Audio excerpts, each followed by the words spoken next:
Hi, this is Dr. Alana James, and this is a video that will first be put up in totality for the hundreds of students who wanted it today. Apologies that for whatever reason bandwidth was not with us and you couldn't hear. So it's a remake of a video that was canceled due to bad sound, and then it will be cut up and broken into snippets. So you'll hear me make a disclaimer over and over again, and that's because this video will be cut up for future use by other students.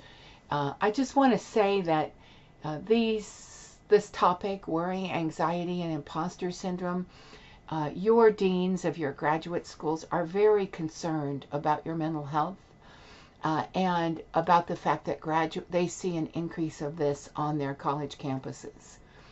So this is a particular conversation that's very important for all of us to take seriously, and hopefully these tools will be helpful to you.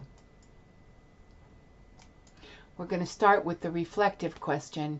Do you worry about when and whether your thoughts are running away with your behavior?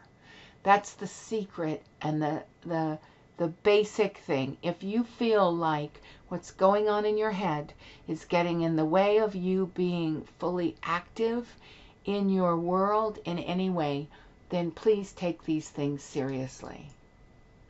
Our goal, we had our agenda for today is to discuss worry, anxiety, and imposter syndrome in a way that is the same way all the way through. We're going to look at what they are, the prevalence of them, and then a toolbox that research has shown are useful tools, and then I'm going to give you a bunch of reference links that you can follow through.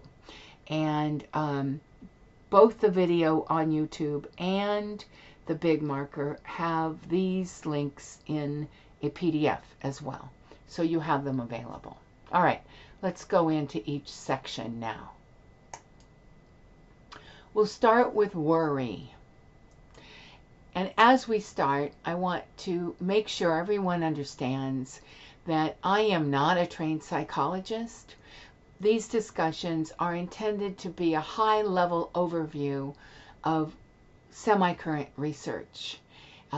So it's not the best that's going on in this second, but these are medically handled research from high-level institutions, peer-reviewed, and we're looking for the general topics so that you can decide whether or not these concerns are of a level that you should take medical action or begin to use the tools in the toolbox to overcome them.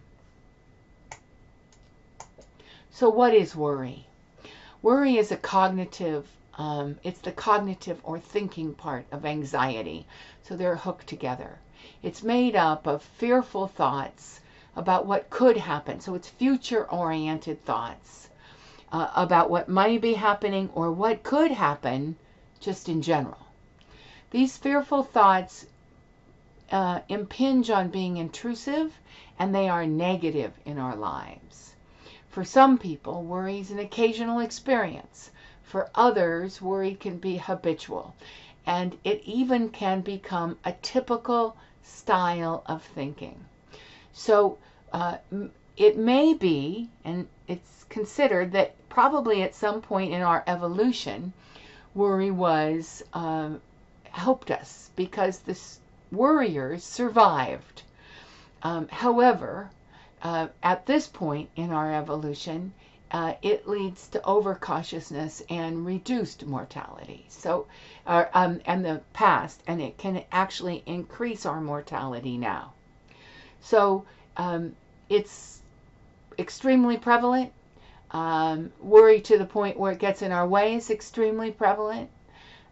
It's the most frequent complaint of those who consult their family physician with concerns about their emotional functioning, and it's heavily cohabitates with going to a medical doctor for physical reasons. And it's slightly more common in women.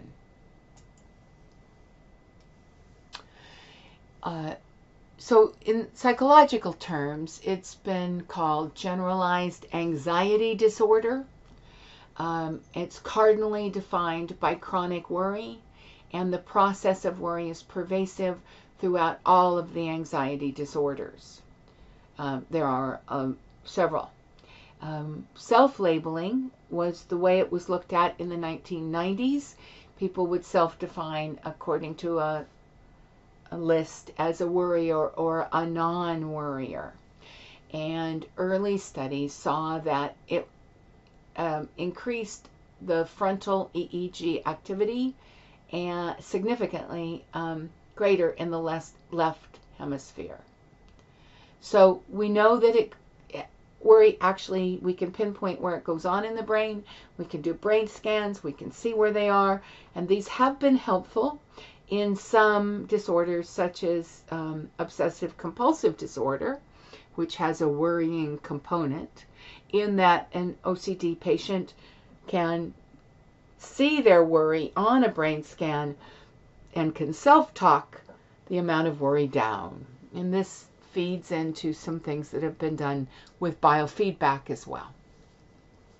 So it's not something that we don't know a lot about. We actually know quite a bit. And we know and have medically proven ways to contain it. Worry seems to induce a predominance of thought over image. So one thing you can do right away is, if you feel like you're worrying too much about something, see if you can picture the good thing happening and work on using your mind in pictures rather than in thoughts, and that can be seen to help and may inhibit processing of phobic information. This slide is in the slide deck, and it's a set of questions, one of several that we'll see throughout this talk. It allows you to judge yourself on a scale of 1 to 5 and see where you might be in terms of the loading of that. You can make some judgments around your next steps accordingly. So prevalence, everyone worries. That's the trouble with this particular topic. Everybody does it. We have 4,000 plus thoughts a day. It's natural that some of those thoughts have some worry in them. It's the fixation on worry that causes our trouble. And so only you can say when it becomes a fixation, when it becomes a worry. Now, there is a vicious cycle of incorrect thinking that seems to aggravate worry that's been mentioned in a number of the articles. And it has thoughts like this. Worry helps me avoid things. It's good. It increases my control. It helps me find new ways of doing things. It distracts me from even greater worries. If you hear yourself saying those kinds of things, see what it's like when you don't say those kinds of things, because they're not true. Worry does not increase our control. It does not innately help us find new ways of doing things. In a very small sense, it can be a trigger that we use our mind creatively, but it is not in and of itself any of those things. Worrying about something does nothing to help us control bad outcomes. It only ruins the current moment. So, what's our toolbox? A lot of our toolbox is about getting back to that current moment. This would not be an unusual topic for Doctoral Net to take on. So you would have seen other wellness-oriented videos.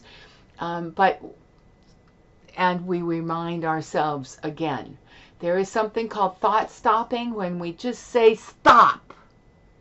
And there's a quiet space after that, and we can interrupt negative thoughts. And you can interrupt them by taking yourself someplace pleasant, like a day at the beach. We can learn physical and mental relaxation, techniques such as deep breathing, progressive muscle relaxation, using imagery, and meditation. All of those come into a greater heading of just being aware of when we need to use our mind to support our body's relaxation. Medical doctors may encourage us, and I actually have a friend who has anxiety disorder, and this was what they encouraged her when she found herself worrying. Write it down on a Post-it note, put the Post-it notes in the box, and then at the end of the day, say, I'm going to give myself a half an hour and I'll go through these Post-it notes. And what she has found is that by then, most of the worries aren't significant and she can let them go.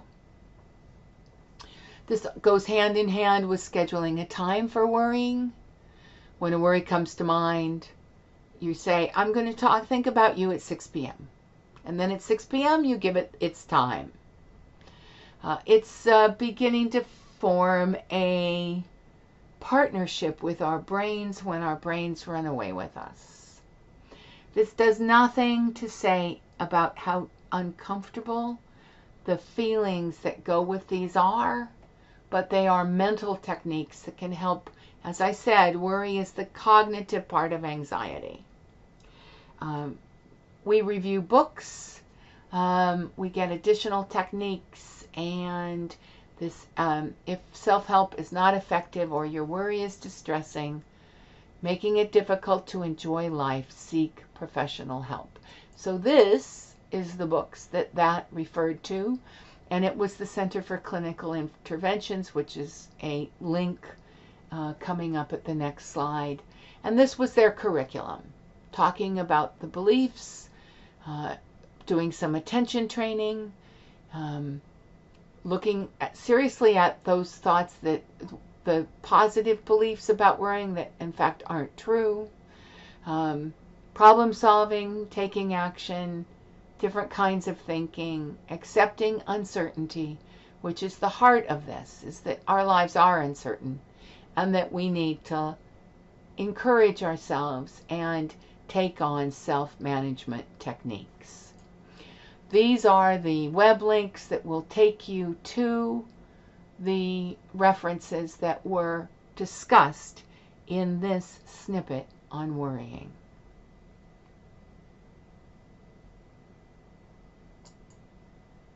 Our second snippet is going to be on anxiety.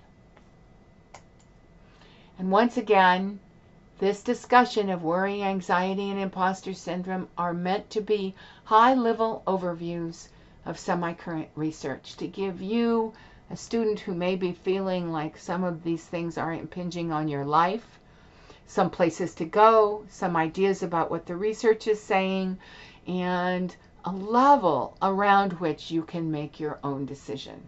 I'm not trained in psychology. These aren't meant to be personal, you should do this kinds of statements, but just an understanding of what research is saying so that you can make the best choices for your own personal medical health. If any of these things are seriously impacting your life, either as a graduate student or just person in the world, go see a medically trained practitioner who will have many, many more things to offer. So anxiety, what is it? Anxiety disorders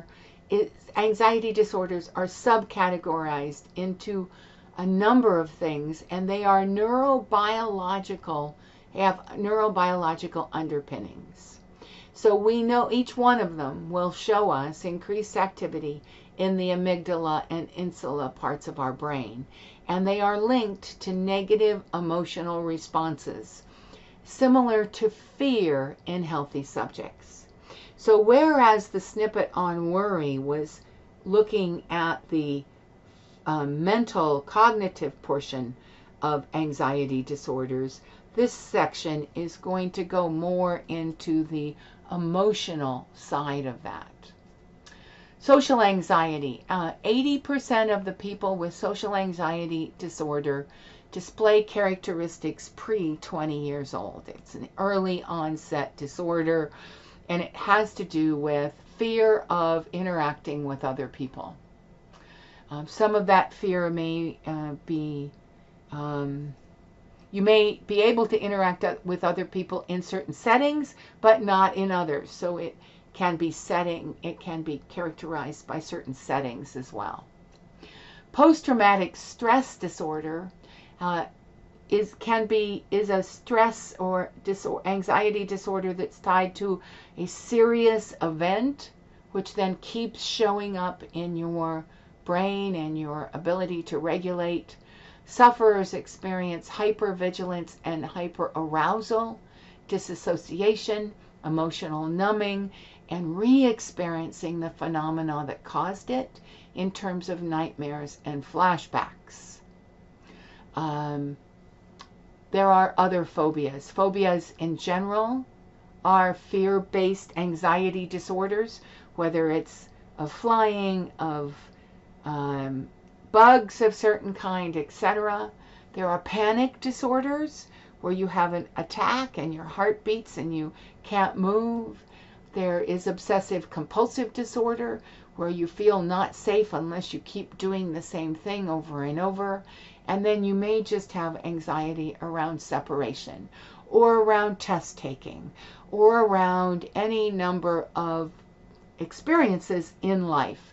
And their physical ramifications are increased heart rate, a feel like things are speeding up and your mind is going slow, and it's tied to mental activity. All very, very unpleasant. So, this particular general anxiety disorder test is something people can do themselves to see how bad it is. And they can do this as a baseline over a period of time, because anxiety disorders are often co-packaged with stressors in our lives. And so if we are so prone, we can have some data to take into a medical practitioner and say, this is what I'm working with. When I get stressed, it looks like this. When it's not stressed, it looks like this. It's still too much. What can we do? Prevalence. Disabling levels of anxiety co-occur in primary care almost 10% of the time, 8% of the time overall, and 22% of the time when patients complain of worry. So it's a spectrum. It's the more negative side of that spectrum, and it's not uncommon. In the general population, it's estimated to be about 2% to 5%. Very difficult because people handle it differently and they think about it differently. But this suggests that anxiety sufferers are high users of medical resources. It also suggests that it's through just what we hear on college campuses, it's difficulty in graduate school increases, especially in PhDs and closer to the time they have the big tests of defense or viva. 10% of the women over 35 tend to have anxiety disorders younger than 55. So there's some evidence that we have less anxiety as we grow older. And it can be a chronic disorder, waxing and waning, with comorbidity with depression. So definite things that we want to watch out for. What's our toolbox? Okay, so these are therapies. And when you go through the references that are attached in the next, they will be alluded to. And when you have an anxiety disorder, the suggestion is to get medical and psychological help. And these are likely the kinds of things that they will do. Some will be mindfulness-based. Some will be attention-based training. And Those are similar to the ones that we talked about in the worry snippet. And then others are therapies of other kinds. So there's a list. If you think you might be interested, look them up, and then that will take you to a practitioner that will do the kind of thing that you fits with who you are and the kind of therapy that you think would work. Ultimately, we are always in control of our own destinies with this, and as academics, we believe that we are the more forewarned we are, the better off. So here is a list for you of things that can get you started. The ones that have stars by them are have tests and things that you can do in them that you might find useful as well.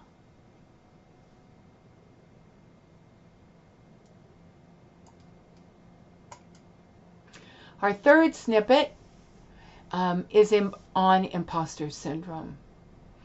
And this is an anxiety disorder that is both cognitive and feeling in nature, and is prone to people who are academic or in leadership positions where others are looking to them for solutions. So once again, the disclaimer here is that with all of these three topics, worry, anxiety, and imposters, this is not my training, although I have endeavored to put my training, which is academic in base, in order to give you some good ideas and a good place to start and some references that you will find useful. If you feel like imposter syndrome is impinging upon your work, then consider going to a medical practitioner. So what is it? First off, it was first coined in 1978 by Clance and Imes, and I've used their research for a number of these things because then it came out and it was used widely in the media, and they came back later to re-identify what their research had said. So their research was of high-achieving women who were struggling to internalize their success. That's important when you think about whether or not you have imposter syndrome. Do you feel fraudulent? And do you have trouble attributing your success to your own ability? Or do you naturally want to make it, oh, somebody else did this for me, etc.? And these women who were studied were unable to attribute things to themselves. They were unworthy of praise. They did not believe they had earned this recognition, and having the recognition caused heightened levels of anxiety and stress. They felt like they did not earn the praise, leads to a significant amount of fear. So those are the things that fall within the definition of imposter syndrome. Other authors that I quote in the references say it's a phenomenon characterized by an inability to internalize academic success, feelings of fraudulence, lack of confidence, a person who doesn't feel good enough, is unsure of what they are feeling, feels like they can't live up to others' expectations. And it's usually characterized in the media as, I think I'll be found out that I'm an imposter any moment. Syndrome may be common among women leaders, but there's some debate about that. It's more likely to be common in perfectionists who constantly compare themselves to others. Research tends to agree on that. And it's characterized by an inability to self-assess with regard to performance. I might say to positively self-assess. You might be able to negatively self-assess more. So you can choose and see whether or not this sounds like you. Now, these are from the Clance and Imes people. This is Clance and O'Toole later, 10 years later. And they had these 10 things. There's a cycle of imposter syndrome. The person faces a task, experiences doubt, questions whether or not they can succeed, may have anxiety or psychosomatic, they may have nightmares, etc. Work hard, they over-prepare, or they procrastinate and then prepare at the last minute. There's 2 different ways of doing that. And then you succeed, you receive positive feedback, and the whole cycle says, oh, I'm not worthy again. So if that sounds like it might be you, then doubting is reinforced because of all the preliminary up to that. Introverted persons are more likely to have scores. One author said there's a dread of evaluation, perhaps.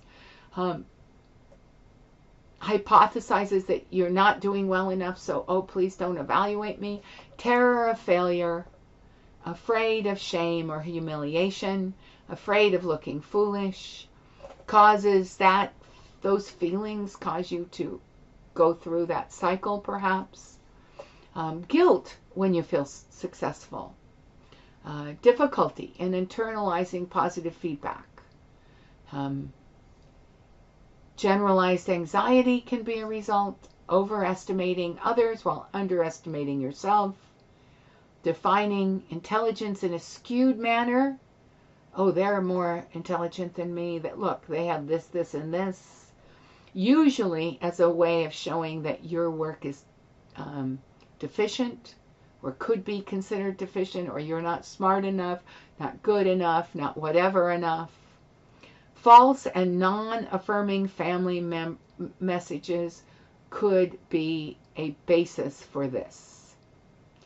Again, quite a bit of research, as is often the case in social science research, unpacking several different kinds of ways of looking at this. No one story all the way through, but you can see a thread and you can generalize from there. So, as I said, many cases of feelings of imposter syndrome were traced back to early family or school dynamics. So it doesn't have to be family. You could have a very supportive family and have had been told you were stupid in school.